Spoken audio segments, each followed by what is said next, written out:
မင်္ဂလာပါရှင်ရန်ကုန်ခေတ်ရဲ့မနက်ခင်းသတင်းတွေကိုတင်ဆက်ပေးပါမယ်။ကျန်းဖို့ပါတီဘိုးလုံးမှုဆောင်စီဝေးမှာမကျေနပ်မှုတွေရှိနေပေမဲ့လည်းမင်းအွန်လိုင်းကိုဘယ်သူကမှမဆန့်ကျင်ရဲပဲစစ်တပ်ပါတီဖြစ်ဆက်လက်ရပ်တည်ရန်ဆုံးဖြတ်ပါတယ်။ညာမြို့နယ်တရက်ကန်တူစောတီရွာကိုတော်လိုင်းတပ်ဖွဲ့တွေကဝင်ရောက်တိုက်ခိုက်သိမ်းပိုက်လိုက်တာကြောင့်စစ်သားနဲ့တူစောတီတွေဟာထွက်ပြေးသွားပါတယ်။အီရန်နဲ့သဘောတူညီချက်ရယူဖို့အလော်တကြီးလောက်မှာမဟုတ်ဘူးလို့ထရန့်ကပြောကြားလိုက်ပြီးပိတ်ဆို့မှုတွေကိုတော့ဆက်လက်ထားအောင်မဲ့တဲ့ပါဝင်ရန်ကုန်ခေတ်ရဲ့မနက်ခင်းသတင်းတွေကိုတင်ဆက်ပေးပါမယ်။အခုပထမဆုံးတင်ဆက်ပေးခြင်းတဲ့သတင်းတစ်ပုဒ်ကတော့နေပြည်တော်မှာ2ရက်ကြာပြုလုပ်ခဲ့တဲ့ကျန်းဖို့ပါတီဘိုးအလုံးမှုဆောင်စီဝေးတွင်ပါတီအတွင်းမှာမကျေနပ်မှုတွေရှိခဲ့ပေမဲ့လည်းမင်းအွန်လိုင်းကိုဓာတ်ရိုက်မဆန့်ကျင်ရဲပဲစစ်တပ်နဲ့တရားတဲ့ဆက်လက်ရပ်တည်သွားဖို့ဆုံးဖြတ်ခဲ့ကြတယ်လို့ကြံ့ခိုင်ရေးပါတီသတင်းမြေကရန်ကုန်ခေတ်ကိုပြောပါရယ်မေလ21ရက်နေ့ကနေ22ရက်နေ့အထိကျင်းပခဲ့တဲ့အစည်းအဝေးမှာမင်းအွန်လိုင်းနဲ့စစ်ဗိုလ်ချုပ်တွေကပါတီဘိုးအလုံးမှုဆောင်အဖွဲ့ကိုကြော်ပြီးအစိုးရအဖွဲ့ဖွဲ့စည်းသွားတာပါတီအမာခံဘိုးအလုံးမှုဆောင်တချို့ကိုနေရာမပေးတာတွေကြောင့်မကျေနပ်မှုတွေရှိခဲ့လို့လည်းသိရှိရပါတယ်အဲ့ဒီမကျေနပ်မှုတွေနဲ့ပတ်သက်ပြီးပါတီဖွဲ့စည်းပုံပြင်ဆင်ရေးနဲ့မူဝါဒတွေတိကျချမှတ်ဖို့အလို့သဘောဆွေးနွေးမှုတွေရှိခဲ့ပေမဲ့လည်းတကယ်ဗဟိုအလုံးမှုဆောင်အစည်းအဝေးထဲမှာတော့အဲ့ဒီသဘောထားတွေကိုထုတ်မပြောရကြပဲစစ်တပ်နဲ့ဆက်လက်ရပ်တည်ရေးပါတီကိုပြင်ဆင်ဖွဲ့စည်းရေးတွေကိုသာဆွေးနွေးခဲ့ကြလို့လည်းဆိုထားပါတယ်။မေလ21ရက်နေ့အစည်းအဝေးပထမနေ့မှာပါတီဥက္ကဋ္ဌခင်ရင်ကနိုင်ငံတော်ကိုပြည်ရင်းပြည်ပကဝိုင်းဝန်းဝေဖန်တိုက်ခိုက်နေတဲ့အချိန်မှာပါတီနဲ့လွှတ်တော်ကိုယ်စားလှယ်တွေဟာပြည်သူ့ဘို့စီယုံဖို့တာဝန်ရှိတယ်လို့ပြောကြားခဲ့ပြီးအဲ့ဒီစီယုံမှုတွေဟာလည်းမင်းအွန်လိုင်းအစိုးရကိုထောက်ပံ့ကူညီဖို့ဖြစ်တယ်လို့စစ်တပ်ရဲ့အကျိုးစီးပွားကိုကာကွယ်ဖို့အဓိကထားပြောဆိုခဲ့လို့လည်းသိရှိရပါတယ်။ဒါအပြင်ခင်ကမြန်မာနိုင်ငံရှိနေတဲ့ပြည်ခိုင်မျိုးပါတီရှိရမယ်ဆိုတဲ့ရေရှည်ရည်မှန်းချက်နဲ့လာမယ့်ရွေးကောက်ပွဲတွေမှာအနိုင်ရရေးဆိုတဲ့ရေတိုရည်မှန်းချက်တွေအတွက်ပါတီတွင်းပြန်လည်စုဖွဲ့မှုတွေကိုစနစ်တကျလှုပ်ဆောင်ကြဖို့ကိုလည်းညွှန်ကြားခဲ့ပါတယ်။ပါတီအတွင်းမှုတောင်းအေးကလည်းပါတီဖွဲ့စည်းပုံစည်းမျဉ်းတွေပြင်ဆင်တာတွေကိုတင်ပြခဲ့ပြီးဘိုးအလုံးမှုဆောင်တွေကလည်းလက်ရှိနိုင်ငံအခြေအနေတွေပေါ်ပါတီရဲ့သဘောထားတွေကိုတင်ပြဆွေးနွေးခဲ့ကြလို့လည်းသိရှိရပါတယ်။ကျန်းဖို့ပါတီခေါင်းဆောင်တွေကလက်ရှိအခြေအနေမှာစစ်တပ်ဘက်ကဆက်လက်ရည်တည်သွားဖို့ဆုံးဖြတ်ထားပြီးမကြာခင်ကျင်းပပွဲရှိတဲ့ကြားဖြတ်ရွေးကောက်ပွဲမှာလည်းမဲဆန္ဒနဲ့အားလုံးဝင်ရောက်ရှင်ပြိုင်သွားမယ်လို့လည်းသိရှိရပါတယ်ရှင်။ဒီကမှာတော့လူထုခေါင်းဆောင်ဒေါအောင်ဆန်းစုကြည်အသက်82နှစ်ပြည့်မွေးနေ့အထိမ်းအမှတ်အခမ်းအနားကိုလာမယ့်ဇွန်လ20ရက်နေ့စနေနေ့မှာအမေရိကန်ပြည်ထောင်စုနယူးယောက်မြို့မှာကျင်းပသွားမယ်လို့သိရပြီးဒီမိုကရေစီလိုလားသူတွေနဲ့တော်လှန်ရေးအင်အားစုညီကိုမောင်နှမအားလုံးအင်အားအပြည့်နဲ့တရားဝန်းရံပေးကြဖို့ပွဲစီစဉ်သူတွေကဖိတ်ခေါ်တိုက်တွန်းထားပါတယ်။နိုင်ငံတော်တိုင်ပင်ခံပုဂ္ဂိုလ်ဒေါအောင်ဆန်းစုကြည်ဟာစစ်တပ်ကအာဏာသိမ်းဖို့ကြိုးပမ်းခဲ့တဲ့အချိန်ကနေစတင်ပြီး9နှစ်ကျော်ကြာမတရားဖမ်းဆီးထိန်းသိမ်းခံထားရသူလည်းဖြစ်ပါတယ်။လက်ရှိအချိန်ထိမိသားစုဝင်တွေနဲ့လူကိုယ်တိုင်တွေ့ဆုံခွင့်မရသေးတဲ့အပြင်ကျမ်းမာရေးအခြေအနေနဲ့ပတ်သက်တဲ့အချက်လက်တွေကိုလည်းပြင်ပကိုတိတိကျကျမထုတ်ပြန်ပဲလှုပ်ဝက်ထားဆဲဖြစ်တယ်လို့လည်းဆိုလိုက်ပါတယ်။အဲဒါကြောင့်အခုကျင်းပမဲ့မွေးနေ့အခမ်းအနားကနေတဆင့်ဒေါအောင်ဆန်းစုကြည်တက်ရှိထင်ရှားရှိနေစေဖြစ်ကြောင်းကိုနိုင်ငံတကာခေါင်းဆောင်တွေနဲ့ကမ္ဘာအတိုင်ဝန်းရှိမှထင်ထင်ရှားရှားပြသသွားမယ်လို့လည်းသိရှိရပါတယ်။အဲဒါပြင်နိုင်ငံတော်တိုင်ပင်ခံပုဂ္ဂိုလ်အပါအဝင်မတရားဖန်ဆီးထိန်းသိမ်းခံထားရတဲ့နိုင်ငံအကျဉ်းသားအလုံးချွင်းချက်မရှိချက်ချင်းပြန်လွှတ်ပေးဖို့နဲ့မြန်မာပြည်သူရဲ့ဒီမိုကရေစီလိုလားတဲ့အသံတွေကိုကမ္ဘာကထပ်မံကြားသိလာစေဖို့အတွက်နိုင်ငံတကာအတိုင်ဝန်းကိုပြပသားသားတောင်းဆိုသွားမယ်လို့လည်းဆိုထားပါတယ်။ဒီနေ့မွေးနေ့လှုပ်ရှားမှုကိုလွတ်လပ်မှုအတွက်တိုက်ပွဲဝင်သူတွေကိုကမ္ဘာကမမေ့သေးကြောင်ပြသကြပါစို့ဆိုတဲ့ခေါင်းစဉ်နဲ့ပြုလုပ်သွားမှာဖြစ်ပြီးဒီပရောက်တော်လိုင်းအင်အားစုတွေနဲ့မြမအရေးတက်ကြွလှုပ်ရှားသူတွေတခဲနဲ့ပူပေါင်းပါဝင်ကြဖို့ကိုလည်းနှိုးဆော်ထားပါတယ်။မွေးနေ့ခမ်းနားကျင်းပမဲ့နေရာနဲ့အချိန်အပါအဝင်အသေးစိတ်အချက်လက်တွေကိုတော့မကြာခင်ရက်ပိုင်းတွင်ထပ်မံထုတ်ပြန်သွားမယ်လို့လည်းပွဲစီစဉ်သူတွေကပြောထားပါတယ်ရှင်။ မကွေးရတဲ့တပုတ်ကိုတင်ဆက်ပေးကြပါမယ်။မကွေးတိုင်းမြိုင်မြို့နယ်ကတရက်ကန်ပြူစောထီရွာကိုတော်လဲတပ်ဖွဲ့တွေကဝင်ရောက်တိုက်ခိုက်သိမ်းပိုက်လိုက်တာကြောင့်စစ်သားတွေနဲ့ပြူစောထီတွေဟာရွာရဲကနေထွက်ပြေးသွားလို့ဒေသတော်လဲတဲ့မြေကရန်ကုန်ခေတ်တစ်ကိုပြောပါရယ်။မေလ22ရက်နေ့မနေ့ပိုင်းကနေစတင်ပြီးမြိုင်မြို့နယ်ပသိမ်မုံရွာလမ်းပိုင်းပေါ်ကတရက်ကန်ပြူစောထီရွာကိုတော်လဲတပ်ဖွဲ့တွေကစတင်ဝင်ရောက်တိုက်ခိုက်ခဲ့တာဖြစ်တယ်လို့လည်းသိရပါရယ်။တိုက်ပွဲဟာညပိုင်းမှာမိုးရွာသွန်းလာတာကြောင့်ခေတ္တရနာထိုင်းကျဲမှာအကြက်ဘက်စစ်သားတွေနဲ့ပြူစောထီတွေကရွာထဲကနေထွက်ပြေးသွားခဲ့တာလို့လည်းဆိုထားပါတယ်။အဲအားကြောင့်မေလ22ရက်နေ့ညပိုင်းမှာတော်လဲတပ်ဖွဲ့တွေကတရက်ကန်ပြူစောထီရွာကိုသိမ်းပိုက်နိုင်ခဲ့တာဖြစ်ပြီးတိုက်ပွဲအတွင်းမှာစစ်သားတွေဘက်ကထိခိုက်သေဆုံးမှုအရေးအတွက်နဲ့လက်နက်ခရံသိမ်းဆည်းရရှိမှုရှိမရှိကိုတော့အတိမပြုနိုင်ခြင်းမရှိသေးဘူးလို့လည်းသိရှိရပါတယ်။အဲဒါအပြင်တိုက်ပွဲဖြစ်ပွားတဲ့အချိန်တွင်အကြမ်းဖက်စစ်တပ်ဟာလေကြောင်းအုံပြုပြီးတိုက်ပွဲဖြစ်ပွားရာနေရာတွေအပြင်ပြည်သူတွေနေထိုင်တဲ့ကျေးရွာတွေကိုပါဘုံကျဲတိုက်ခိုက်တာတွေကိုလှုပ်ဆောင်ခဲ့တယ်လို့လည်းဆိုပါတယ်။အဲဒီတိုက်ပွဲနဲ့ပတ်သက်တဲ့အသေးစိတ်အချက်လက်တွေကိုတော့ပါဝင်တိုက်ခိုက်ခဲ့တဲ့တော်လိုင်းတပ်ဖွဲ့တွေကဆက်လက်ထုတ်ပြန်သွားမယ်လို့လည်းသိရပါတယ်ရှင်။ပဲခူးတိုင်းသတင်းတစ်ပုဒ်ကိုတက်ဆက်ပေးကြပါမယ်။ပဲခူးတိုင်းပြည်မှုနယ်အကျဉ်းထောင်မှာအကျဉ်းချခံထားတဲ့နိုင်ငံရေးကျင်းသားဥထေအောင်နဲ့ဦးမြင့်နိုင်မြင့်စိုးတို့ဟာစစ်ကောင်စီဘက်ကအချိန်မီစစ်ကူတခွင့်မပေးတာကြောင့်ယောဂဝေဒနာပြင်းထန်လာပြီးတဲ့နောက်မှာပြည်စည်းုံကြီးမှာကွယ်လွန်သွားခဲ့လို့လည်းနိုင်ငံရေးအကျဉ်းသားအတိုင်းဝန်ကရန်ကုန်ခေတ်တစ်ကိုပြောပါရယ်မေလ22ရက်နေ့နေ့လယ်ပိုင်းမှာပြည်မြို့အကျဉ်းထောင်တွင်အသက်ရှူချက်ယောဂကိုအပြင်းထန်ခံစားနေရတယ်။နိုင်ငံရေးအကျဉ်းသားဥထေအောင်ဟာပြည်သူစေယုံကြီးကိုပို့ဆောင်ပြီးစေကူတမှုခံယူနေစဉ်အတွင်းကွယ်လွန်သွားခဲ့တာဖြစ်တယ်လို့လည်းသိရှိရပါတယ်။သူဟာယောဂစတင်ခံစားရချိန်ကလေးကထောင်အာဏာပိုင်တွေဘက်ကလုံလောက်တဲ့စေကူတခွင့်မပေးခဲ့ပဲနောက်ဆုံးအချိန်နဲ့အရန်စိုးရင်ရတဲ့အဆင့်ကိုရောက်ရှိမှသာစေယုံပို့ခဲ့တာကြောင့်အသက်ဆုံးရှုံးခဲ့ရလို့လည်းဆိုထားပါတယ်။ကွယ်လွန်သူဦးထွေးအောင်ဟာပဲခူးတိုင်းသဲကုန်းမြို့နယ်တင်းနီတော်ကျေးရွာအုပ်စုမြင်းစီကုန်းကျေးရွာဇာတိကဖြစ်ပြီးစစ်ကောင်စီကအကြမ်းဖက်မှုတိုက်ဖျက်ဥပဒေပုံမှန်52ကနဲ့ပုံမှန်50ညတို့နဲ့ထောင်ဒဏ်15နှစ်ချမှတ်ထားသူဖြစ်တယ်လို့လည်းသိရှိရပါတယ်။အလားတူမေလ23ရက်နေ့ည7:00နာရီဝန်းကျင်မှာလည်းအင်းစင်အကျဉ်းထောင်ကနေပြည်မြို့အကျဉ်းထောင်ကိုပြောင်းရွှေ့ခံရတဲ့နိုင်ငံရေးအကျဉ်းသားဦးမြင့်နိုင်မြင့်စိုးဟာလေဖြတ်ယောဂနဲ့ပြည်စေယုံကြီးမှာ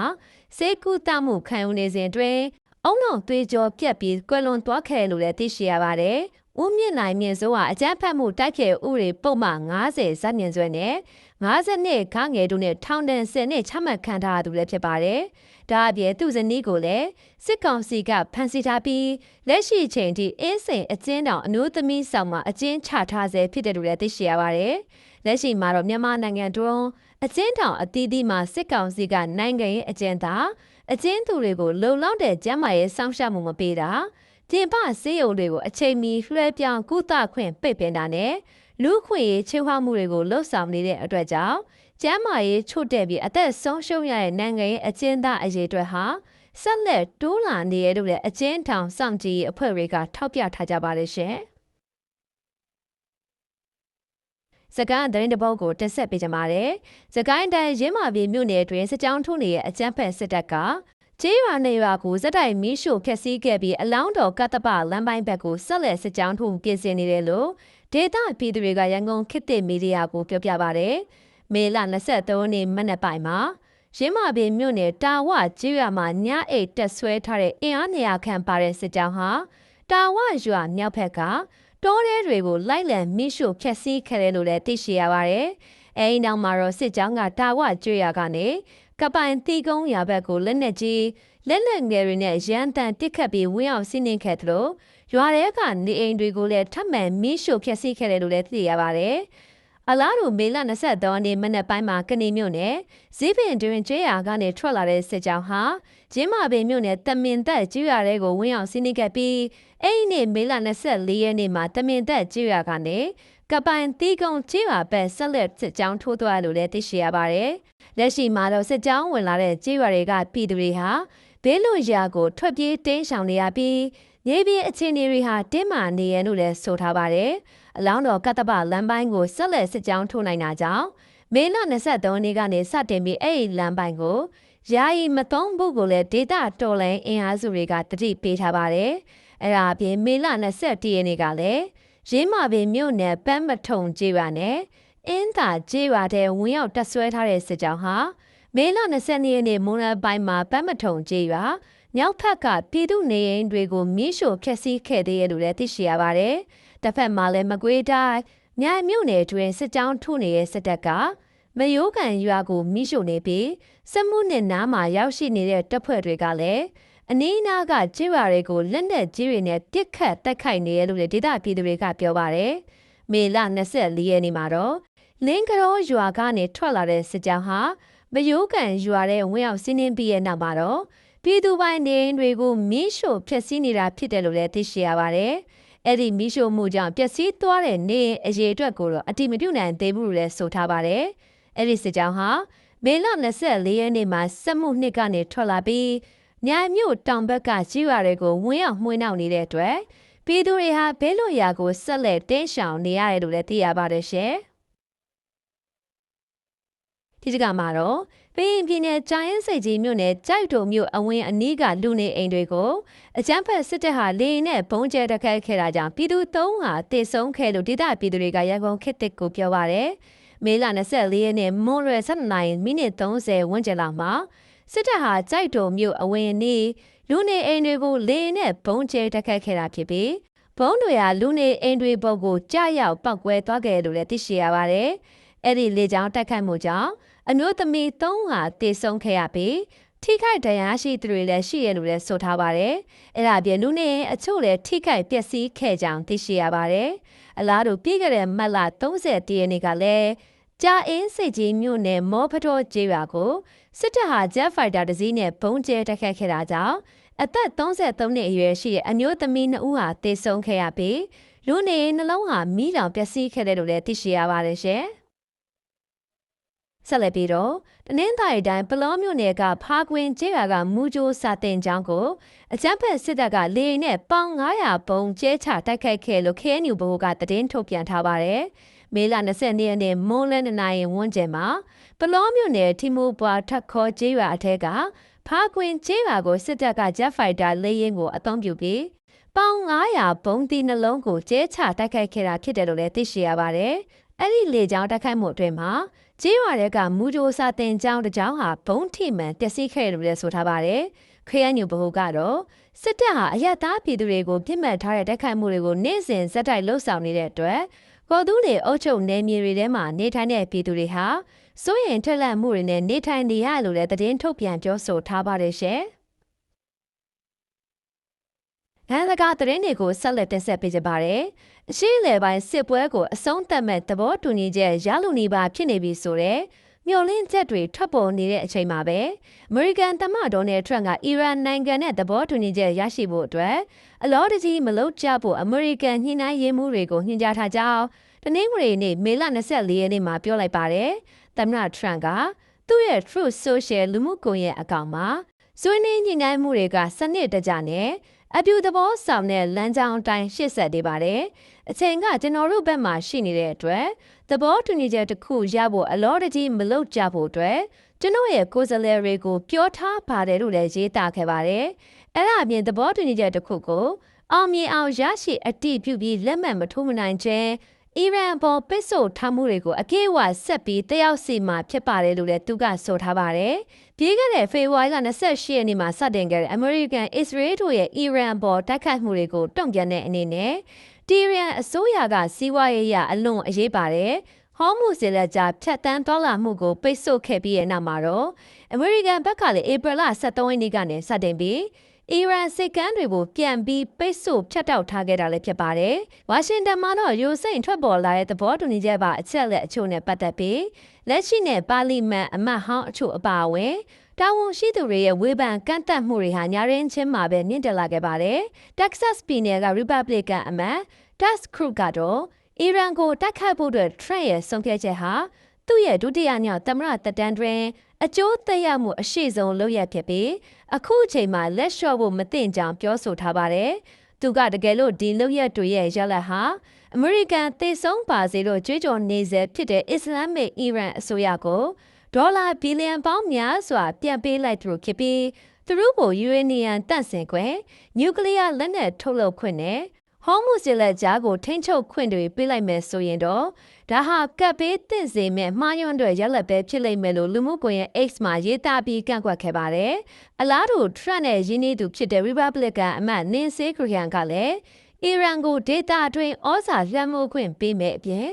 ပင်လယ်ကွေ့ဒေတာကရေနံအခြေခံအဆောက်အုံတွေကိုဖျက်ဆီးနိုင်စွမ်းဆက်ရှိနေစေမယ်ဘလို့သဘောတူညီချက်မျိုးကိုမဆိုပယ်ချခဲ့ပါတယ်စစ်တမ်းတွေအရအဲ့ဒီအမေရိကန်အစ္စရေးနဲ့အီရန်စစ်ပွဲဟာအမေရိကန်ပြည်သူတွေကြားရေပန်းစားခြင်းမရှိပဲအခုလောက်ထိအမေရိကန်အခွန်ထမ်းပြည်သူတွေရဲ့ငွေကြေးအနည်းဆုံးဒေါ်လာ29ဘီလီယံခန့်ကုန်ကျခဲ့ပြီးဖြစ်ကြောင်းသိရပါတယ်အင်ဖြူတော်ဘက်ကသဘောတူညီချက်အသေးစိတ်ကိုထုတ်ပြန်ခြင်းမရှိသေးပေမဲ့လည်းအီရန်နိုင်ငံသားဝန်ကြီးဌာနပြောရေးဆိုခွင့်ရှိသူကတော့နိုင်ငံသားအချက်14ချက်ပါဝင်တဲ့မူပေါင်းသဘောတူညီချက်နားလည်မှုစာချုပ်လာတရက်ရရှိဖို့အတွက်နှိစက်နေပြီဖြစ်ကြောင်းနဲ့ဆက်ဆက်ရေးပြန်ကောင်းလာစေမယ်လမ်းစာဖြစ်ကြောင်းစနေနေ့မှာနိုင်ငံမှာရုတ်တံကနေတဆင့်ပြောကြားခဲ့ပါတယ်အဲဒီနောက်မှာတော့သမ္မတထရန့်ကလည်းသဘောတူညီချက်တစ်ခုရဖို့အတွက်အဓိကအပိုင်းတွေကိုညှိနှိုင်းပြီးဖြစ်ပေမဲ့လည်းအပြည့်အသက်ဆုံးဖြတ်ဖို့ပဲကြံတော့ကြောင်းTruth Social မှာထပ်ပြီးအတည်ပြုရေးသားခဲ့ပါတယ်ရှင်။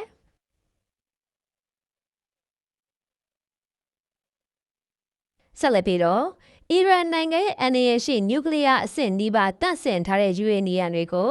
ပြည်ပစီကိုလုံးဝမပေးရဘူးလို့လည်းအီရန်ရဲ့အဓိပတိခေါင်းဆောင်တစ်ကညွှန်ကြားချက်ထုတ်ပြန်လိုက်ကြောင်းအီရန်အစစ်မြင်သတင်းရင်းမြစ်တစ်ခုကပြောကြားလိုက်ပါတယ်။ဒါငင်းကျဲစုနေပွဲမှာအမေရိကန်ဘက်ကတောင်းဆိုထားတဲ့အဓိကအချက်ကိုတီရီယန်ဆိုရဘက်ကတင်းခံလိုက်တာလည်းဖြစ်ပါတယ်။အဓိပတိခေါင်းဆောင်အယာတိုလာဂျမိုတာဘာခါမီနီရဲ့အဲ့ဒီအမိန့်ကြောင့်အမေရိကန်သမ္မတဒေါ်နယ်ထရန့်တဲ့ပိုပြီးခေါင်းခဲစရာဖြစ်လာနိုင်တယ်လို့အမေရိကန်အစ္စရေးနဲ့အီရန်တို့အကြားဖြစ်ပွားနေတဲ့စစ်ပွဲအဆုံးသတ်ရေးဆွေးနွေးပွဲတွေကိုလည်းပိုပြီးရှုပ်ထွေးသွားစေနိုင်ပါတယ်။အစ္စရေးတာဝန်ရှိသူတွေကရိုက်တာသတင်းဌာနကိုပြပြချက်အရအီရန်ရဲ့နျူကလ িয়ার လက်နက်လွတ်လို့ရတဲ့တန့်စင်မှုအဆင့်မြင့်ယူရေနီယံတိုးလာမှုတွေကိုအီရန်နိုင်ငံပြင်ပစီကိုလွှဲပြောင်းပေးရမယ်လို့ထရန့်ကအစ္စရေးဘက်ကိုကတိပေးထားပြီးဘယ်လိုငြင်းချင်သဘောတူညီချက်ပါမဆိုဒီအချက်ကိုထည့်သွင်းရမယ်လို့လည်းဆိုထားပါတယ်။အစ္စရေးအမေရိကန်နဲ့အနောက်နိုင်ငံတွေကအီရန်ဟာနျူကလ িয়ার လက်နက်ထုတ်ဖို့ကြိုးပမ်းနေရလို့ရေရှည်ဆွဆွဲထားကြတာဖြစ်ပြီးအရက်ဖက်သုံးထက်အစမတန်မြင့်မာပြီးလက်နက်လုပ်ဖို့90%အဆင့်နဲ့နေဆက်တဲ့60%ဒီယူရေနီယံတွေကိုတန့်စင်လာတာကိုထောက်ပြနေကြတာပါအီရန်ဘက်ကတော့ဒါကိုအမြဲတမ်းညှင်းဆိုထားပါတယ်အစ္စရေးဝန်ကြီးချုပ်ဘင်ဂျမင်နေတန်ယာဟုကတော့တန့်စင်ပြီးယူရေနီယံတွေကိုအီရန်တဲကနေဖယ်ရှားပစ်နိုင်ခြင်းမရှိတဲ့ရွေးအီရန်ကသူ့ရဲ့လက်ဝဲကလက်လက်ကိုင်အဖွဲ့တွေကိုထောက်ပံ့နေတာမရက်တဲ့ရွေးနဲ့သူတို့ရဲ့တာဝဲပြည့်ဒုံးကျည်စွမ်းရည်တွေကိုမဖက်ဆီးနိုင်တဲ့ဒီစစ်ပွဲဟာပြီးဆုံးသွားမှာမဟုတ်ဘူးလို့လည်းပြောကြားထားပါတယ်။အမည်မဖော်လို့တဲ့အီရန်အရာရှိတူကတော့အဓိပတိခေါင်းဆောင်ရဲ့ညွှန်ကြားချက်ရောအစိုးရအဖွဲ့အတွင်းသဘောတူညီချက်အရပါတန့်စင်ပြီးယူရေနီယံတူလာမှုတွေကိုတိုင်းပြည်ပြင်ပစီလုံးဝအထွက်မခံနိုင်ဘူးလို့လည်းပြောထားပါတယ်။အီရန်အကြီးအကဲတွေရဲ့အမြင်မှာတော့ဒီပစ္စည်းတွေကိုပြည်ပစီကိုပို့လိုက်ရဲ့နောက်တစ်ချိန်မှာအမေရိကန်နဲ့အစ္စရေးတို့ရဲ့တိုက်ခိုက်မှုကိုခံရဖို့အတွက်ပိုပြီးလမ်းပွင့်သွားလိမ့်မယ်လို့လည်းယူဆနေကြတာပါ။ဖေဖော်ဝါရီလ28ရက်နေ့ကအမေရိကန်အစ္စရေးတို့ရဲ့ဘုံကျဲမှုနဲ့စတင်ခဲ့တဲ့ဒီစစ်ပွဲမှာလက်ရှိချိန်မှာမတည်ငြိမ်တဲ့အပြည့်အခက်ရဲ့ဆဲတစ်ခုရှိနေပါတယ်။အဲဒီတုန်းကအီရန်ကလည်းအမေရိကန်စစ်စခန်းတွေရှိတဲ့ပင်လယ်ကွေ့နိုင်ငံတွေကိုဒုံးကျည်တွေနဲ့ပြန်ပစ်ခဲ့တယ်လို့လက်ဘနွန်မှာလည်းအစ္စရေးနဲ့ဟက်ဇ်ဘိုလာအဖွဲ့ကြားမှာတိုက်ပွဲပြင်းထန်ခဲ့တာပါ။ဒါပေမဲ့လည်းအမေရိကန်ကအီရန်စစ်ကမ်းတွေကိုပိတ်ဆို့ထားစေဖြစ်ပြီးအီရန်ဘက်ကလည်းကမ္ဘာရေနံလမ်းကြောင်းဖြစ်တဲ့ဟော်မုဇ်လက်ကြားကိုထိန်းချုပ်ထားစေဖြစ်တဲ့အတွက်ကြောင့်ပါကစ္စတန်နိုင်ငံကဂျားဝင်စစ်ဆက်ပေးနေတဲ့ငြိမ်းချမ်းဆွေးနွေးပွဲတွေမှာထူးခြားတဲ့တိုးတက်မှုမရှိသေးပါဘူး။အီရန်ဘက်ကတော့အဲ့ဒီအပြစ်ရထားတာဟာအမေရိကန်ကနောက်ထပ်လေကြောင်းတိုက်ခိုက်မှုတွေကိုမလုပ်ခင်ပြည်သူတွေကိုအယုံသိမ်းဖို့လုပ်တဲ့စစ်ဗျူဟာမြောက်လက်ကွက်တစ်ခုဖြစ်လိမ့်မယ်လို့ပြင်းပြင်းထန်ထန်တန်တရားဝင်နေကြပါတယ်။အီရန်ရဲ့ထိပ်တန်းငြိမ်းချမ်းရေးဆွေးနွေးပွဲကိုယ်စားလှယ်ကလည်းရန်သူရဲ့လှုပ်ရှားမှုတွေအရအမေရိကန်တွေဟာတိုက်ခိုက်မှုအသစ်တွေလုပ်ဖို့ပြင်ဆင်နေရလို့လည်းပြောကြားထားပါတယ်။တစ်ဖက်မှာလည်းထရန့်ကအီရန်ဘက်ကငြိမ်းချမ်းသဘောတူညီချက်ကိုအမြင်မလုပ်ရင်ထပ်ပြီးတိုက်ဖို့အသင့်ပဲလို့လည်းတတိပေးထားပေမဲ့လည်း အဖြေမှန်ရဖို့အတွက်ရပိုင်းလောက်တော့စောင့်စမ်းပေးနိုင်တယ်လို့လည်းဆိုထားပါတယ်။အခြေအနေတွေအရနှစ်ဖက်စလုံးဟာကွာဟချက်အချို့ကိုစတင်လျှော့ချလာပြီးဖြစ်ပေမဲ့လည်းနျူကလ িয়ার အစီအစဉ်နဲ့ပတ်သက်တဲ့အဓိကအပိုင်းတွေအထူးသဖြင့်ယူရေနီယံတူလာမှုကိစ္စနဲ့အီရန်ရဲ့ယူရေနီယံတပ်ဆင်ခွင့်ကိုအတိမတ်ပြုပေးဖို့တောင်းဆိုချက်တွေပေါ်မှာတော့အကြီးအကျယ်သဘောထားကွဲလွဲနေစေလည်းဖြစ်ပါတယ်။အီရန်အရာရှိတွေကတော့သူတို့ရဲ့ပထမဦးစားပေးဖြစ်တဲ့စစ်ပွဲကိုရေရှည်ရပ်တန့်ဖို့နဲ့အမေရိကန်နဲ့အစ္စရေးတို့ဘက်ကနောက်ထပ်လာမတိုက်တော့ပါဘူးဆိုတဲ့ခိုင်မာတဲ့အာမခံချက်မျိုးရရှိဖို့ဖြစ်တယ်လို့လည်းဒီဇိုင်းမှတ်မှတ်ပြောနေကြတာပါ။အဲလိုအာမခံချက်မျိုးရပြီးမှသာနျူကလ িয়ার အစီအစဉ်အသေးစိတ်ကိုဆွေးနွေးမယ်လို့လည်းဆိုထားပါတယ်။ဒီစစ်ပွဲမတိုင်ခင်တုန်းကတော့အီရန်ဟာအရက်ဖက်သုံးထက်အများကြီးမြင့်မားတဲ့60%တန့်စင်ထားတဲ့ယူရေနီယံတူလာမှုတွေရဲ့တဝက်ကိုပြည်ပစီပို့ဆောင်ပေးဖို့လမ်းဖွင့်ပေးခဲ့ပါဘူးလေ။ဒါပေမဲ့လည်းထရမ့်ဘက်ကအီရန်ကိုတိုက်ခိုက်မယ်လို့ခဏချင်းချုပ်လာခဲ့ပြီးရဲ့နောက်မှာတော့အီရန်ဘက်ကသဘောထားပြောင်းလဲတင်းမာသွားခဲ့တာလည်းဖြစ်ပါတယ်။ဒါပေမဲ့လည်းသတင်းမြစ်တစ်ခုရဲ့အဆိုအရအဲ့ဒီပြဿနာကိုဖြေရှင်းနိုင်မဲ့နည်းလမ်းတွေကတော့ရှိနေပါသေးတယ်။ဒီပြည်ဆိုင်ရာအနုမြူစွမ်းအင်အေဂျင်စီ IAEA ရဲ့ကြီးကြပ်မှုအောက်မှာဒီယူရေနီယံတူလာမှုတွေကိုတန့်စင်မှုအဆင့်ပြန်လျှော့ချဖြစ်တာမျိုးစတဲ့ဖြေရှင်းမှုတွေရှိနေတယ်လို့လည်းအီရန်အရာရှိတူကပြောကြားထားပါတယ်။ IAEA ရဲ့ခန့်မှန်းချက်အရ2025ခုနှစ်ဇွန်လတုန်းကအစ္စရေးနဲ့အမေရိကန်တို့အီရန်နျူကလ িয়ার အဆောက်အုံတွေကိုတိုက်ခိုက်ခဲ့စဉ်ကအီရန်မှာ60%တန့်စင်ထားတဲ့ယူရေနီယံ440.6 ကီလိုဂရမ်ရှိခဲ့တာဖြစ်ပြီးအဲ့ဒီအထက်ကဘယ်လောက်ထိအကောင့်အတိုင်းကျန်ရစ်သေးဆိုတာကတော့မရရသေးပါဘူး။ IAEA ရဲ့အကြီးအကဲကတီးခဲ့တဲ့မက်လာတုန်းကအဲ့ဒီတူလာမှုတွေတဲကကီလိုဂရမ်200ကျော်လောက်ဟာနျူကလ িয়ার အဆောက်အုံရဲ့မြေအောက်လှိုင်ကူထဲမှာရှိနေစေဖြစ်ပြီးတချို့ကိုတော့နာတန့်စ်ကနျူကလ িয়ার စက်ရုံမှာတင်ဆက်ထားတယ်လို့လည်းယုံကြည်ကြောင်းပြောကြားထားပါတယ်။အီရန်ဘက်ကတော့တန့်စင်ပြီးအစစ်မြင့်ယူရေနီယံအချို့ကိုဆေးဘက်ဆိုင်ရာကိစ္စတွေနဲ့တီရီယာမြို့ကသုတေသနနျူကလ িয়ার ဓာတ်ပေါင်းဖိုတွေအတွက်မဖြစ်မနေလိုအပ်တာဖြစ်တဲ့အတွက်ကြောင့်ဆက်ပြီးတင်ဆက်ထားချင်တာဖြစ်ပါတယ်ရှင်။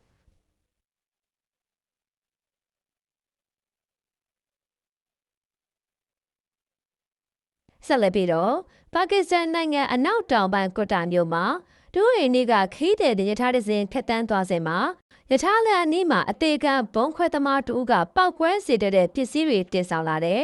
မော်တော်ယာဉ်တစ်စီးကိုဖောက်ခွဲတိုက်ခိုက်ခဲ့တာကြောင့်အနည်းဆုံးလူ23ဟာသေဆုံးပြီး90ကျော်ဟာဒဏ်ရာရှိခဲ့လို့တာဝန်ရှိသူတွေကပြောပါတယ်။ပောက်ကွဲမှုအရှင်ရထားတွဲ2တွဲဟာတိမ့်ပေါက်ပြီးမီးလောင်ကျွမ်းခက်ကမိခိုးနဲ့ကြီးတွေကဝင်းရင်ကိုပြန်တက်သွားခဲ့ကြောင်းအွန်လိုင်းပေါ်မှာပြန့်နှံ့နေတဲ့ရုပ်သံမှတ်တမ်းတွေကသိရပါတယ်။အခုတက်ခဲ့မှုဟာလုံခြုံရေးတပ်ဖွဲ့ဝင်တွေပုံမှန်တက်ဆွဲလေရှိတဲ့နေရာအနီးမှာဖြစ်ပွားခဲ့တာဖြစ်ပြီးအနီးနားကအဆောက်အုံချို့နဲ့လမ်းဘေးမှာရပ်နားထားတဲ့မော်တော်ယာဉ်တရားစင်ကျော်ဟာပြင်းထန်စွာပျက်စီးသွားခဲ့ကြောင်းမျက်မြင်သက်တွေစီကနေသိရှိရပါတယ်။လက်ရှိမှာတော့ဒဏ်ရာရရှိသူတွေက20ဦးခန့်ဟာစိုးရိမ်ရတဲ့အခြေအနေမှာရှိနေပါတယ်။ပါကစ္စတန်အစိုးရထံကခွဲထွက်ရေးတောင်းဆိုနေတဲ့တရားဝင်လက်နက်ကန်အဖွဲ့ဖြစ်တဲ့ပါလိုချစ်စတန်လွတ်မြောက်ရေးတပ်မတော် PLA ကအခုတိုက်ခိုက်မှုဟာ၎င်းတို့လက်ချက်ဖြစ်ကြောင်းသတင်းတောက်တွေထံကိုထုတ်ပြန်ကြေညာခဲ့ပြီးလုံခြုံရေးတပ်ဖွဲ့ဝင်တွေလိုက်ပါလာတဲ့ရထားကိုပြစ်မှတ်ထားခဲ့တာဖြစ်ကြောင်းပြောဆိုထားခဲ့ပါတယ်။ဒါပေမဲ့လည်းဘာလူချစ်စတန်ပြည်နယ်အစိုးရပြောရေးဆိုခွင့်ရှိသူနဲ့ဝန်ကြီးချုပ်တို့ကတော့အပြစ်မဲ့အယက်သားပြည်သူတွေအမျိုးသမီးတွေနဲ့ကလေးငယ်တွေကိုပြစ်မှတ်ထားတဲ့ရုံမာတဲ့အကြမ်းဖက်မှုဖြစ်ကြောင်းပြစ်တင်ရှုံချခဲ့ကြပါတယ်။ပါကစ္စတန်သမ္မတနဲ့ဝန်ကြီးချုပ်တို့ကလည်းအခုဘုံခွဲမှုကိုပြင်းထန်စွာကန့်ကွက်ရှုံချခဲ့ကြပြီးဒေသတွင်းနဲ့နိုင်ငံတကာငြင်းချင်းကျိုးပတ်မှုတွေမှာပါကစ္စတန်ရဲ့အခမ်းကဏ္ဍကိုပြက်ပြားအောင်လှုပ်ဆောင်ဖို့ရည်ရွယ်တဲ့လုပ်ရဖြစ်ကြောင်းပြောကြားခဲ့ပါတယ်။အခုတိုက်ခိုက်မှုဟာပြီးခဲ့တဲ့ဖေဖော်ဝါရီလ28ရက်နေ့ကအမေရိကန်နဲ့အစ္စရေးတို့ကအီရန်နိုင်ငံကိုတိုက်ခိုက်ခဲ့ရမှစတင်ခဲ့တဲ့အရှေ့အလယ်ပိုင်းစစ်ပွဲကိုအဆုံးသတ်ဖို့အတွက်အမေရိကန်နဲ့အီရန်တို့အကြား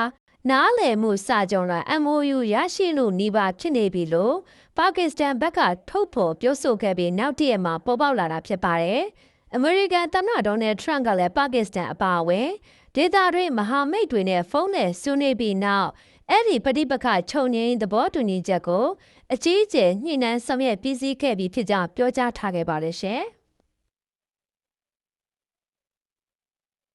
အခုနောက်ဆုံးတက်ဆက်ပေးတဲ့တဲ့ပုတ်ကတော့ဖိလစ်ပိုင်နိုင်ငံမြောက်ပိုင်းမှာတဝက်နေ့ကဆောက်လုပ်ဆဲကိုးတဲ့အဆောက်အလုံးဟာပြိုကျခဲ့တာကြောင့်အနည်းနောက်မှာရှိတဲ့ဟိုတယ်ကမလေးရှားနိုင်ငံသားတူဟာတည်ဆုံခဲ့ရပြီးလက်ရှိအချိန်ဒီလူပေါင်း20ခန့်ဟာပျောက်ဆုံးနေတာကြောင့်ကယ်ဆယ်သမားတွေကအပြက်စီးတွေအောက်မှာပိတ်မိနေတဲ့အလုပ်သမားတွေကိုကယ်ထုတ်ဖို့အတွက်အပြိုင်ဆိုင်ကြိုးပမ်းနေကြရပါတယ်။မြို့တော်မနီလာရဲ့မြောက်ဘက်80ကီလိုမီတာအကွာမှာရှိတဲ့အင်ဂျယ်လီစီးတီးမှာကိုးတဲ့အဆောက်အုံပြိုကျခဲ့တာဖြစ်ပြီးလက်ရှိအချိန်ထိလူပေါင်း26ဦးကိုကယ်ဆယ်နိုင်ခဲ့ပြီးလည်းဖြစ်ပါတယ်။အခုမတော်တဆမှုကြောင့်အနီးအနားကဟိုတယ်တစ်ခုလည်းပျက်စီးခဲ့ရပြီးအဲ့ဒီဟိုတယ်မှာလာရောက်တဲခုန်နေတဲ့ အသက်65နှစ်အရွယ်ရှိတဲ့မလေးရှားနိုင်ငံသားဟာတည်ဆုံးခဲ့ရလို့လည်းတာဝန်ရှိသူတွေကပြောပါတယ်။တည်ဆုံးသူမှာမလေးရှားနိုင်ငံဆာဘာပြည်နယ်ကဖြစ်ပြီးတနင်္ဂနွေနေ့မနေ့အစောပိုင်း3နိုင်ခန့်ကအဆောက်အုံပြိုကျပြီးတဲ့နောက်မှာဟိုတယ်နေရန်အောက်မှာညှက်နေစဉ်အတွင်းမှာကယ်ဆယ်သမားတွေထံဖုန်းနဲ့ဆက်သွယ်စကားပြောနိုင်ခဲ့တာဖြစ်ပါတယ်။ဒါပေမဲ့လည်း၎င်းကိုအပြည့်စည်းတွေအောက်ကနေဆွဲထုတ်နိုင်ခဲ့တဲ့အချိန်မှာတော့အသက်သေဆုံးသွားခဲ့ပြီးဖြစ်ကြောင်းဖိလစ်ပိုင်မိသက်ဌာနတာဝန်ရှိသူတို့ကပြောပါတယ်။လက်ရှိမှာတော့ကယ်ဆယ်သမားတွေဟာပြိုကျသွားတဲ့ကိုးတဲ့အဆောက်အုံအောက်မှာညှက်နေပြီးသတိရနေစေဖြစ်နေတဲ့အလုပ်သမား2ဦးကိုကယ်ထုတ်ဖို့ဆက်လက်ကြိုးပမ်းနေကြပါတယ်။အန်ဂျယ်လီစ်ဘူရောဝန်ကတော့အခုဖြစ်စဉ်ဟာမနေ့အစောပိုင်းလူတွေအိမ်မောကျနေတဲ့အချိန်မှာဖြစ်ပွားခဲ့တာလို့လည်းသတင်းတောက်တွေကိုပြောခဲ့ပါတယ်။အဆောက်အုံပြိုကျရတဲ့အကြောင်းရင်းကိုတော့အတိအကျမသိသေးပါဘူး။ဒါပေမဲ့လည်းတာဝန်ရှိသူတွေရဲ့ပြောပြချက်အရဒီအဆောက်အုံဟာခွင့်ပြုချက်အရကိုးတဲ့ကွန်ဒိုဟိုတယ်ဖြစ်စောင်းနှုတ်ဖို့အတွက်တင်ပြထားတာဖြစ်ပေမဲ့လည်းဆယ်တဲ့မြောက်နေရာမှာရေကူးကန်တစ်ခုကိုထပ်မံဆောက်လုပ်နေခဲ့ကြောင်းမှတ်တမ်းတွေရသိရှိရပါတယ်။မျက်မြင်သက်သေတူဖြစ်တဲ့အသက်30ရွယ်ရှိတဲ့အစားအသောက်ပို့ဆောင်သူက၎င်းအနေနဲ့အဲ့ဒီလမ်းထဲမှာအစားအသောက်ပို့ဆောင်ပြီးစက္ကန့်ပိုင်းအကြာမှာပဲမြင်းကလေးလှုပ်ခါသွားသလိုပြင်းထန်တဲ့အတန်ကြီးကြားလိုက်ရပြီး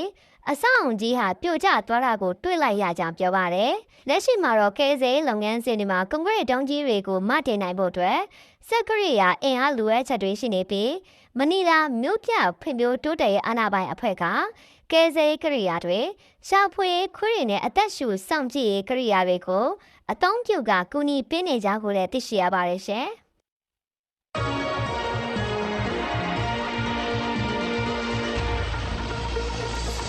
မင်္ဂလာရှိတဲ့ညချမ်းချင်းခါဖြစ်ကြပါစေခင်ဗျာမေလ24ရက်တနင်္ဂနွေညအတွက် BBC မြန်မာပိုင်းစီစဉ်တွေကိုလန်ဒန်မြို့တော်ကနေတိုက်ရိုက်ထုတ်လွှင့်နေပါတယ်ကျွန်တော်ဝီဖြိုးပါဒီညနောက်ဆင်ရမှာတွေလေအုပ်ဖို့မြို့နယ်စံပြကြီးရွာဆိုတာကမြောက်ဘက်အချမ်းမှာရှိကြီးပြကြီးရွာဆိုတာတောင်ဘက်အချမ်းမှာရှိအဲ့ရွာနှစ်ရွာနေပြီးမှညှက်ပြီးတော့လက်နဲ့ကြီးတွေနဲ့ကြီးရွာတွေရှိတဲ့ဘက်ကိုထုလူတွေနဲ့ထိခိုက်လာတဲ့တလိပ်စာနေတဲ့ထိတဲ့ဘကူတိုင်းထဲမှာပါစစ်တပ်ကစစ်ရှိန်ညှက်လာနေတဲ့အတွက်လူတွေတောင်းတဲ့ချီထွက်ပြေးနေရတဲ့အကြောင်းနောက်ဆင်ရဖို့ရှိသလိုနိုင်ငံတကာဘက်ကိုကြည့်ပြန်ရတဲ့ To set the scene for the shooting, it happened on the America in Bureau Chamwin Bimbet to come with chicken at John Bowing to get your green good to set people she knew like now.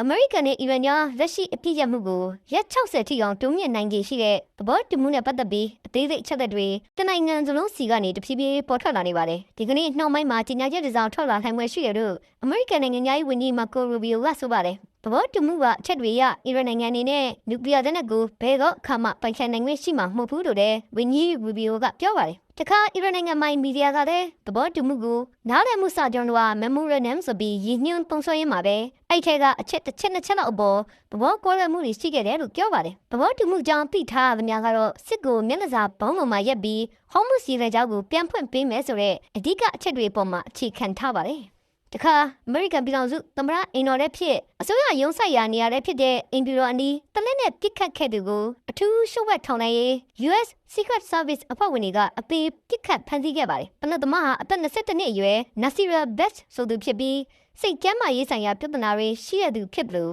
အရင်ကတည်းကလည်းအမေရိကန်ထောင်နိုင်ရေးတွေရဲ့စောင့်ကြည့်မှုခံခဲ့ရသူဖြစ်ပါတယ်။ပြစ်ခတ်မှုပေါ်ပေါက်ခဲ့ပုံနဲ့ပတ်သက်လို့ Washington DC မြို့တော်ခြေတိုက် BBC သတင်းတောက် Carl Nassman ပြောတာကTo set the scene for the shooting, it happened on the intersection of 17th and Pennsylvania. The camp ဖြစ်ရနေရဟာ19နဲ့ Pennsylvania လမ်းစုံတကယ်ကိုအင်ပီရောပရဝန်ရဲ့ဂင်ဘက်တဲ့မှာဖြစ်ပါလေဆိုမှာအနားမှာကိုလူညိုရေးဂိတ်ပေါက်ရှိနေပြီး ရှုပ်ဝက်ထောင်းနိုင်ရေးတွေလည်းအဲ့ဒီပတ်ဝန်းကျင်လက်တလျှောက်မှာနေရာယူထားကြတာမျိုးဖြစ်ပါတယ်ကျွန်တော်ကိုယ်တိုင်အင်ဖီရိုနောက်ဖက်လက်ခင်းမြန်မာဓာတ်ရိုက်ထုတ်လွှင့်တင်ဆက်ဖို့ရာလုံနေလို့တနက်တန်တွေပေါ်ပေါက်လာတာပါမတူတဲ့တနက်အမျိုးစုံကနေထွက်လာတဲ့အပြန်အလှန်ပြစ်ခတ်တန်အချက်20 30လောက်ထိကြားခဲ့ရတယ်လို့ကိုရီကြုံခဲ့ရတဲ့ BBC သတင်းတော့ပြောသွားတာပါစကိုင်းတိုင်းထက်ပိုင်းကဘာမြို့နယ်ရဲ့ကဘာအင်းတော်လမ်းမိုက်မှာရှိတဲ့နန်းတဲ့အင်းရွာနီးကိုလက်နက်ကြီးကြီးကြောက်ပေါက်ကွဲခဲ့တဲ့အတွက်9လအရွယ်ရင်ဝင်ပိုက်ကလေးငယ်တယောက်ပါဝင်စစ်ဆောင်3ယောက်ပြေဆုံးခဲ့ရပြီး9ယောက်ထက်မနည်းဒဏ်ရာရခဲ့တယ်လို့ဒီဘက်ကန်သတင်းရင်းမြစ်တွေကပြောပါတယ်ကဘာမြို့ပေါ်မှာတဆွဲထားတဲ့စစ်တပ်ကနေမေလ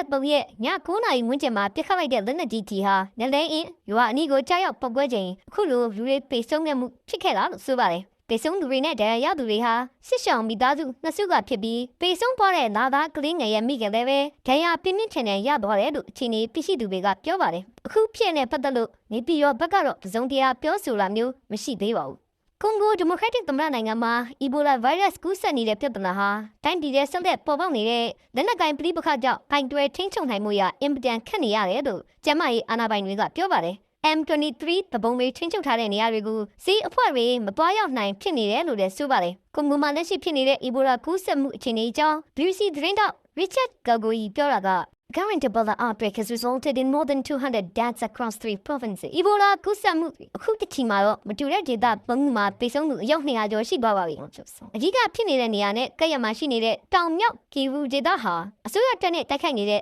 M23 လက်နက်ကိုင်အဖွဲ့တွေရဲ့ထိန်းချုပ်မှုအောက်ကျရောက်နေတာပါ။ကီဝူဒေသတွေလည်းအီဘိုလာကူးစက်ခံထားရသူတွေစီလိုအပ်တဲ့ကုသဆောင်ရှောက်မှုတွေလုပ်ပေးနိုင်မှုနဲ့ကူးစက်မှုတွေကိုထိန်းချုပ်နိုင်မှုရာဘာမှမတတ်နိုင်ဖြစ်နေရဲဆိုတဲ့စိုးရိမ်စိတ်တွေကြီးကြီးမားမားရှိနေပါတယ်ဆိုပြီးပြောသွားတာပါရုရှားဟာယူကရိန်းမြို့တော်ကီယက်အပောင်ဝဲတခြားမြို့ကြီးတွေကိုပြစ်မှတ်ထားလို့ကြီးမားတဲ့ပမာဏနဲ့ drone တွေဒုံးကျည်တွေသုံးလို့တိုက်ခိုက်ခဲ့ပါတယ်သူတို့သုံးခဲ့တဲ့ဒုံးကျည်တွေထဲမှာ Rushnet တို့နာမည်ပေးထားတဲ့အပန်ချက်မြန်နဲ့ဒုံးကျည်တွေလည်းပါဝင်တယ်လို့မော်စကိုဘက်ကကြေညာပါတယ်တိုက်ခိုက်ခဲ့တဲ့အတွက် Kiev မြို့တော်မှာလူ2ယောက်သေဆုံးကြောင်းမြို့တော်ဝန် Vitali Klitschko ကအတည်ပြုပါတယ်။ရုရှားရဲ့အခုတချီတိုက်ခိုက်မှုကြောင့်ယူကရိန်းတနိုင်ငံလုံးအနှံ့လူရောက်80ကျော်ဒဏ်ရာရခဲ့တယ်လို့လည်းသမ္မတ Zelensky ကပြောပါတယ်။ရုရှားပိတ်ပိုက်ထားတဲ့ Luhansk ဒေသထဲယူကရိန်းရဲ့ drone နဲ့တိုက်ခိုက်မှုကြောင့်လူ18ယောက်သေဆုံးခဲ့ရတဲ့နောက်ပိုင်းရုရှားဘက်ကအခုလိုလက်တုံ့ပြန်တိုက်ခိုက်လာတာဖြစ်ပါတယ်။ကမ္ဘာရာသီဥတုပြောင်းလဲနေတဲ့ပြဿနာကြောင့်ကမ္ဘာပေါ်မှာရှိတဲ့အပင်တွေကထောင်ပေါင်းများစွာသောမျိုးစိတ်နူဝဲတွေဟာခုရာစုနှစ်အကုန်မှာပဲလူလုံးတက်ပွက်သွားနိုင်တဲ့အန္တရာယ်ကြီးကြီးမားမားရှိနေတယ်ဆိုပြီးပိတ်ပက်ပညာရှင်တွေကသတိပေးနေပါတယ်။အပင်အမျိုးအစားအားလုံးဒီဘက်ကိုခြုံငုံမိနိုင်တော့တဲ့ကြီးမားကျယ်ပြန့်တဲ့သုတေသနလုပ်ခဲ့ပြီးရဲ့နောက်ဩဇာကြီးသုတေသနဂျာနယ်ဖြစ်တဲ့ Science သိပ္ပံဂျာနယ်ထဲမှာလေ့လာတွေ့ရှိချက်တွေကိုဖော်ပြထားတာဖြစ်ပါတယ်။ကမ္ဘာဘူးချင်းငင်းတက်လာမှုကြောင့်သဘာဝပေါက်ပင်တွေရဲ့စလေးပုံတပုံထိအောင်ပျောက်ကွယ်သွားနိုင်ရဲဆိုတဲ့အချက်ကိုသုတေသီတွေတွေ့ရှိခဲ့ကြတာဖြစ်ပါတယ်ခင်ဗျာ။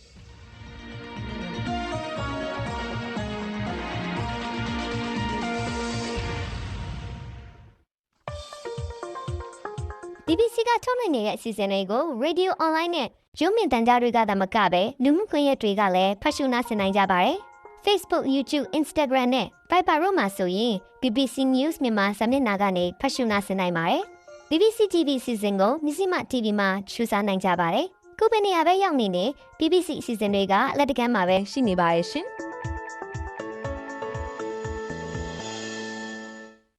ပရရှင်မြခင်ဗျာခုတော့ Dream Lorry ဘက်ကိုဆက်အောင်ပါပဲခူးတိုင်းအနောက်ချမ်းပါယာဝတီခရိုင်အုပ်ဖို့မြို့နယ်ရဲ့စစ်တပ်ကလေကြောင်းနဲ့ရောမြေပြင်ကနေပါတိုက်ခိုက်နေတာကြောင့်ထိခိုက်ဒေဆုံးသူတွေရှိလာနေပြီးဒီဘက်ကပေါင်းတဲ့ချီလို့ဘေးလွတ်ရာထွက်ပြေးနေရပါတယ်။အဲဒီကအခြေအနေတွေအကြောင်းမတ်ပမင်းတို့ရဲ့စူးစီးပြောပြထားပါတယ်။အုပ်ဖို့မြို့နယ်ကိုလင်းရင်ဒရုန်းလက်နက်ကြီးတွေနဲ့အပြင်းထန်တိုက်ခိုက်နေသလိုအင်အားရချပါတဲ့စစ်ကြောင်း၃ကြောင်းနဲ့ထိုးစစ်ဆင်နေတာလို့ဒေတာခန်တွေနဲ့ BBC ရဲ့သတင်းရင်းမြစ်တွေကပြောပါတယ်။လက်ရှိရွာပေါင်း30ကျော်ကိုဒေတာခန်ပေါင်းတဲ့ချီဘေးလွတ်ရာထွက်ပြေးနေရပြီးအရေးပေါ်အကူအညီတွေလိုအပ်နေတယ်လို့ဆိုပါတယ်။တိုက်ပွဲပြင်းထန်နေပြီးထွက်ပြေးနေရတာကြောင့်ထိခိုက်ဒေဆုံးသူအရေးအတွက်အတိအကျတော့မသိရဘူးလို့ဒေတာခန်တွေကပြောပါတယ်။မေလ22ရက်နေ့ကလည်းရွာတချို့ကိုတကောင်စီးပြုလုပ်ပေးမယ်ဆိုတဲ့အကြောင်းပြချက်နဲ့ရွာသားတွေဘဲမှမတော်ဘူးပြောဆိုထားပြီးနောက်ပိုင်းမှာအကြောင်းပြချက်မသိရှိရပဲလက်နက်ကြီးဒရုန်းတွေနဲ့ပါပစ်ခတ်ခံရတာလို့ဆိုပါတယ်။လက်ရှိမြေပြင်အခြေအနေနဲ့ပတ်သက်ပြီးအုပ်ဖို့မြေပြင်ကုညီကစရဲ့အဖွဲ့ဝင်တယောက်ပြပြတာကအုပ်ဖို့မြို့နယ်စံကြကျေးရွာဆိုတာကအ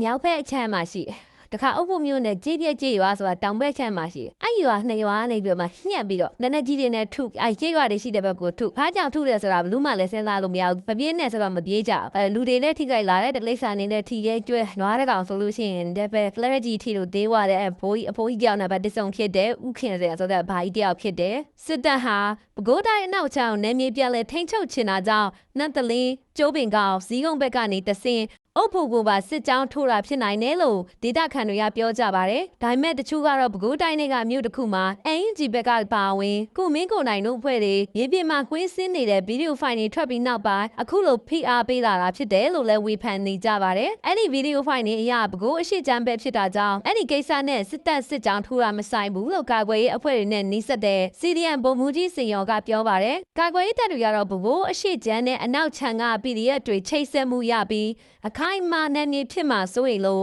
့နှချမ်းစလုံးကိုစစ်တပ်ဘက်ကတိုက်ခိုက်နေရလို့ပြောကြပါတယ်။နိုင်ရဝနီခရိုင်တိုက်ရင်တစ်တာဝန်ရှိသူပြောတာကအဲ့ဒီလက်ရှိမှာတော့ဒီစစ်တောင်းဝင်လာဘုံလေးရနေပါပြောပါမနေ့ကဆိုလို့စိန်နော်ငါကတော့ကနေဒီလိုနေလုံးတက်ဖိုက်တာပေါ့ကျေးသွားတာမှာပြောရတဲ့တက်တာပေါ့နော်ရွာလေးတက်တယ်စာမင်းနှောင်းနေကြတယ်ဖြောင်းဝင်လာတဲ့အကြမ်းမရပေါ့ရွာလေးတနေ့တနေ့ကလေးပြစ်ကန်ထုခဲ့ပြီးတော့ဝင်လာတာတော်တော်ဗီဒီယိုတော်တော်ကမှလာစစ်ပေးကြအောင်တော်တော်များများပါနေလော30လောက်ကျော်ပါတယ်စစ်တောင်းက3လောက်ခွင့်ဝင်ခိုးတာပြောတယ်ပြန်ကလည်း280လောက်ရှိနေတယ်ပဲခူးတိုင်းထဲမှာတော်လိုင်းရင်အင်အားစုတွေဘက်ကအပြည့်အဝထိန်းချုပ်ထားတဲ့မြို့မရှိပေမဲ့အင်အားကောင်းတဲ့တိုင်းဖြစ်တာကြောင့်နေရာအားလုံးပြန်လဲထိန်းချုပ်နိုင်ဖို့အတွက်စစ်တပ်ကပြန်လဲထိုးစစ်ဆင်နေတာလို့လည်းဆိုကြပါရရှင်။တခါရခိုင်ဘက်ကိုကြည့်ပြန်ရင်လည်းအရင်ကတည်းကစစ်တပ်ကညမထွက်ရအမိန့်ထုတ်ပြန်ထားတဲ့စစ်တွေမြို့နယ်ထဲမှာဆိုရင်ပမတ်ချိန်နောက်ပိုင်းအပြင်မှာပွာလာနေသူတွေကိုတွေ့ရင်ဖမ်းဆီးထောင်ချမှာဖြစ်ကြောင်းနဲ့ထွက်ပြေးရင်ပြစ်ခတ်ဖမ်းဆီးမယ်ဆိုပြီးစာတွေလိုက်ကန်နေသလိုရက်ကွက်လိုက်တဲ့လိုက်နံချင်ညာနေရလို့ဒီဘက်ကန်တွေကပြောပါတယ်အဲ့လိုချင်ညာတာမကြုံစဘူးမှုတိုက်ပွဲတွေဖြစ်လာမလားဆိုပြီးဒီဘက်ကန်တွေစိုးရိမ်နေတဲ့အကြောင်းကိုမြင့်တွင်သတင်းပေးပို့ထားပါတယ်စစ်တေမြို့နယ်တစ်ခုလုံးမှာ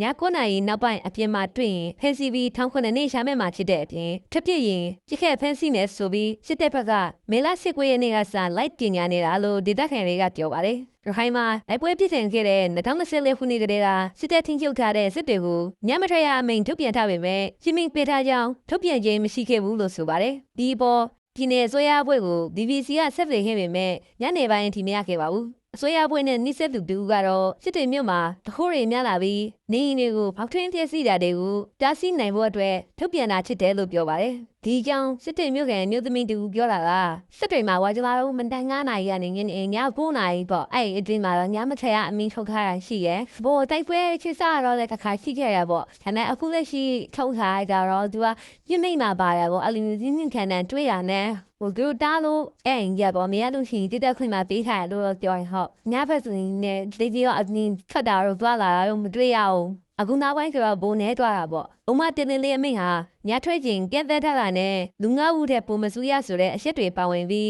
ကက်သက်ထခြင်းအပြင်မှာတွင်းလို့မတင်ကြရင်ပြစ်မယ်ဆိုတာကစစ်ပွဲ area ကြီးလို့ဒေသရှင်တွေရအခုလိုထပ်ပြီးထုတ်ပြန်တာဖြစ်နိုင်တယ်လို့ရှင်းနေတွေကပြောပါတယ်။တပ်ဖွဲ့တွေစစ်တေမျိုးတွေဝင်ရောက်လာမှာကိုစိုးရင်ပြီးလုံခြုံရေးတင်းကျပ်လိုက်တာဖြစ်နိုင်ကြောင်းစစ်တေမျိုးကန်တူပြောတာကဂေဖန်ကန်တွေကတော့စိုးရင်ကြောင်းကြောင်းရဖို့လေဒီဝန်ဘူဘောပြန်ထုတ်လာတယ်ဝန်ဘူဘောနဲ့ဒီမင်းပါတခါတည်းဆိုစိုးရင်ဒီရှင်ဟန်နေတဲ့လာတော့ဟုတ်သူတို့ကလုံခြုံရေးဟိုဝန်ရင်းကိုစတေးကြလေးတွေလို့ရှင်တယ်အဲဒါလုံးလဲဆိုတော့အနီးနားမြို့နယ်တွေမှာလည်းဆောက်ဖြစ်နေတယ်ဆိုရင်ဝင်လာမှာပေါ့စိုးရင်တော့ဘောက်တယ်လို့ရှင်လိုက်ဒီကနေ့ APC ရဲ့အလားအတက်တော် AA တီတောင်ချင်းစစ်ခုနှစ်နှစ်ပြည့်နေ့က AA တက်မှုရုပ်ဘိုးရုပ်ထွန်းမျက်နှာရဲ့တဝန်တော်မှာလက်ကျန်အဆုံးဖြတ်တိုက်ပွဲတွေကို2020ခုနှစ်မကုန်ခင်အပိတိုက်ခိုက်သွင်းမယ်လို့ပြောဆိုထားပါတယ်စစ်တပ်ကလည်းဂါရှုပ်သစ်တက်လာပြီးမကြခင် April 23ရက်နေ့မှာပဲရခိုင်က AA ချင်းချုပ်ထားတဲ့မြို့တွေအပါအဝင်မြို့နယ်ပေါင်း60ကိုစစ်အုပ်ချုပ်ရေးထက်မှန်ကြီးညာခဲ့ပါတယ်ထိုင်းနိုင်ငံမှာတော့တရားမဝင်အလုပ်လုပ်တာကိုထိုင်းအာဏာပိုင်တွေကကြက်ကြက်မက်မက်ဖြုတ်ခင်းလာနေပါတယ်။ဒါကြောင့်မြန်မာပြည်ရှိတဲ့လုပ်ငန်းခွင်တွေထဲမှာမကနေနေဂက်ဒီပါဝင်ရောက်စစ်ဆေးနေပြီးဖန်တီခေါ်ဆောင်သွားခံသူတွေရှိနေတဲ့အကြောင်းထိုင်းနိုင်ငံတွေကမြန်မာပိုင်းဝန်းကပြောကြပါတယ်။ဒီအကြောင်းကိုတော့မတ်ရွှေပူးနီပြောပြပေးမှာပါ။ထိုင်းနိုင်ငံမှာမြန်မာတွေအများဆုံးနေထိုင်လို့လုပ်ကြတဲ့ဘန်ကောက်ချင်းမိုင်မဲဆောက်ဖူးခတ်မဟာချိုင်းလိုနေရာတွေကစားတောက်ဆိုင်ဘာကာရာအိုကေဈေးဆိုင်တွေအပြင်တခြားလုပ်ငန်းခွင်တွေရောနေအိမ်တွေနဲ့ကွန်ဒိုတွေထိပါဝင်ရောက်စစ်ဆေးဖမ်းဆီးနေတယ်လို့ထိုင်းရောက်မြန်မာတွေကပြောပါတယ်။မေလဒုတိယပတ်ကစပြီးတရားမဝင်နိုင်ငံသားတွေစစ်ဆေးဖမ်းဆီးတဲ့စီမံချက်အနေနဲ့လုပ်နေတာလို့လည်းသိရပါတယ်။အခုမေလထဲမှာပဲထိုင်းနိုင်ငံမဲဆောက်မှာတခြားသူတွေရဲ့ passport နဲ့ဝင်ရောက်လာသူမြန်မာခုနှစ်ဦးကိုဖမ်းဆီးခဲ့တယ်လို့တက်ခရိုင်လူဝင်မှုကြီးကြပ်ရေးအဖွဲ့ကထုတ်ပြန်ခဲ့ပါတယ်။ကင်ချနဘူရီခရိုင်ထဲမှာလည်းတရားမဝင်ဝင်ရောက်လာတဲ့မြန်မာနိုင်ငံသား 10ဦးကိုဖမ်းဆီးခဲ့တယ်လို့ထိုင်းသတင်းတွေမှာဖော်ပြကြပါတယ်။ဒါအပြင်ထိုင်းနိုင်ငံမြောက်ပိုင်းချင်းမိုင်မြို့ဆမ်ဆိုင်မြို့နယ်ကကွန်ဒိုတစ်ခုမှာအခန်းတွေကိုရှောင်းတခင်ဝင်ရောက်စစ်ဆေးပြီးအထောက်အထားမပြည့်စုံတဲ့သူတွေကိုဒဏ်ရိုက်အရေးယူခဲ့ပါတယ်။မေလ23ရက်နေ့မနေ့ညပိုင်းကလည်းချင်းမိုင်မြို့လေကဘားနဲ့ကာရာအိုကေတွဲဖွင့်ထားတဲ့ဆိုင်ကိုထိုင်းရဲတပ်ဖွဲ့နဲ့ခရီးသွားရဲတပ်ဖွဲ့ဝင်ရောက်စစ်ဆေးပြီးအဲ့ဒီမှာအလုပ်လုပ်နေတဲ့မြန်မာ12ဦးကိုဖမ်းဆီးသွားပါတယ်။အဓိကကတော့အလုပ်လုပ်ခွင့်လက်မှတ်ဝတ်ပါမယ်မှာပါတဲ့အလုပ်ရှင်နာမည်နဲ့လက်ရှိအလုပ်လုပ်ကိုင်နေတဲ့အလုပ်ရှင်နာမည်မတူတာကြောင့်ဖမ်းသွားတာလို့ချင်းမိုင်ကမြန်မာလူသမားအရေးကူညီဆောင်ရွက်ပေးနေသူတွေကပြောပါတယ်။ချင်းမိုင်မြို့မှာစစ်ဆေးနေတဲ့အခြေအနေကိုနေထိုင်နေသူတူပြောပြတာကဒီအထောက်ထားမရှိဘဲနဲ့တော့မနေချင်ဘူးပေါ့လေဒါမဲ့ဒီနှစ်ဘဲရိုက်တဲ့ကိစ္စတွေကလေလုပ်ငန်းစဉ်တွေကအရန်များပြီးတော့အရန်ကြကြမှုတွေလည်းရှိနေတာပေါ့နော်အဲ့ဒါကြောင့်မို့ကိုကပြည့်စုံပြီလို့ထင်နေရင်တောင်မှသူတို့လာစစ်တဲ့အခါမှာမပြည့်စုံမှုဆိုတဲ့ကိစ္စမျိုးတွေကလည်းရှိနေတာပေါ့နော်အဲ့ဒါကြောင့်မို့ခုရပိုင်းတွားလာတာenergy use site ပြီးတော့နေရတာပေါ့နော်ထိုင်းမှာခွင့်မပြုထားတဲ့အလုပ်လုပ်ကိုင်နေရင်ထိုင်းဘတ်ငွေ9000ကနေ9000အထိပေးဆောင်ရမှာဖြစ်ပြီးခုနိုင်ငံကိုပြန်ပို့ခရနိုင်တယ်လို့ထိုင်းလူသမားရေးဝန်ကြီးကလည်းပြောထားပါတယ်။တရားမဝင်နိုင်ငံသားတွေကိုအဆင့်3ဆင့်ပါဝင်တဲ့3လတာအထူးစီမံချက်နဲ့ဖမ်းဆီးသွားဖို့မေလ12ရက်နေ့ကထိုင်းတော်ဝင်ရဲတပ်ဖွဲ့ရဲဗိုလ်ချုပ်ကြီးကညွှန်ကြားထားတာလည်းဖြစ်ပါတယ်။ဒီလိုစီမံချက်ကာလအတွင်းမြန်မာနိုင်ငံသားရွှေ့ပြောင်းလူသားတွေဘယ်လိုနေထိုင်သင့်ပါသလဲ။ထိုင်းနိုင်ငံရောက်မြန်မာလူသမားရေးကူညီပေးနေသူတူပြောပြတာကအကလို့တဲ့တော့ဖန်စီစစ်ဆေးတွေရန်ကြနေတဲ့ချိန်လို့ပြောရမှာပဲ။ဟိုပုဂ္ဂိုလ်ရတော့ထောက်ထားပြည့်စုံတဲ့လူသစ်လူဟောင်းကိစ္စတွေအပြောင်းရွှေ့တွေပြီးတော့လုံရှင်ပြောင်းရွှေ့တွေအဲ့ဒါတွေကိုခတိကသတိထားပြီးတော့နေတိုင်းရမှာပေါ့နော်။ကိုလုံနေတဲ့လုံရုံမှာကိုထောက်ထားတွေပြည့်စုံဝင်ပဲလေ။မှန်ကန်ရဲ့လား။အခုထောက်ထားတွေကလုံရှင်ပြောင်းပြီးတာတတ်ပြဒါမျိုးတွေတိကျစီစစ်ပြီးတော့နေတိုင်းမဲ့ချိန်တွေမျိုးဖြစ်ပါလေဗျ။ထိုင်းနိုင်ငံမှာမြန်မာလူသားတွေလူသမားအခွင့်အရေးချိုးဖောက်ခံရတာအလုပ်ကအခွင့်အလမ်းရှားပါတာတွေနဲ့ဖမ်းဆီးခံရတာတွေရှိနေပေမဲ့ထိုင်းနိုင်ငံတွေကိုတရားဝင်တဲ့နီးတရားမဝင်တဲ့နီးစတဲ့ဒီဇိုင်းဘောင်းစုံနဲ့ဝင်ရောက်လာသူတွေနေ့စဉ်နဲ့အမျှရှိနေတာကိုလည်းတွေ့ရပါတယ်။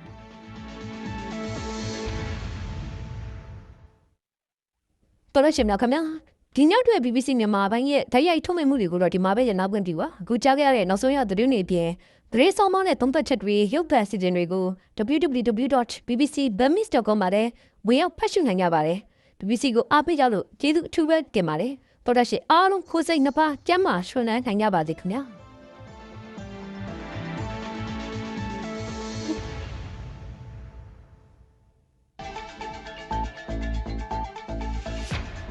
BBC ကထုတ်လွှင့်နေတဲ့အစီအစဉ်တော်တော်များများကို www.bbcworldservice.com/podcast ကနေ download လုပ်ပြီးနားဆင်နိုင်ပါရှင်။